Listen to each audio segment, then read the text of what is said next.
FIFA বিশ্বকাপ 2026-এর পর্দা নামতে আর মাত্র দুটি ম্যাচ বাকি। ফাইনালের আগে এবার তৃতীয় স্থান নির্ধারণী লড়াইয়ে মুখোমুখি হচ্ছে ইউরোপের দুই পরাশক্তি ফ্রান্স ও ইংল্যান্ড। আজ রাত 3টায় যুক্তরাষ্ট্রের মায়ামির হার্ড রক স্টেডিয়ামে শুরু হবে এই ম্যাচটি। সেমিফাইনালে স্পেনের কাছে 2-0 গোলে হেরে ফাইনালের স্বপ্ন ভেঙেছে বর্তমান রানার্স আপ ফ্রান্সের।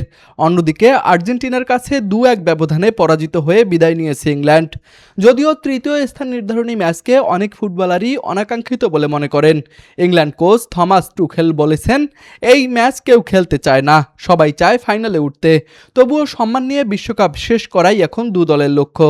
অন্যদিকে এই ম্যাচটি বিশেষ গুরুত্ব বহন করছে ফ্রান্স কোচ দিদিয়ের দেশমের কাছে। 14 বছরের দায়িত্ব শেষে বিশ্বকাপের পরেই বিদায় নিচ্ছেন তিনি। তাই শেষ ম্যাচটি জয় দিয়েই রাঙাতে চাইবেন 2018 সালের বিশ্বকাপ জয়ী এই সফল কোচ।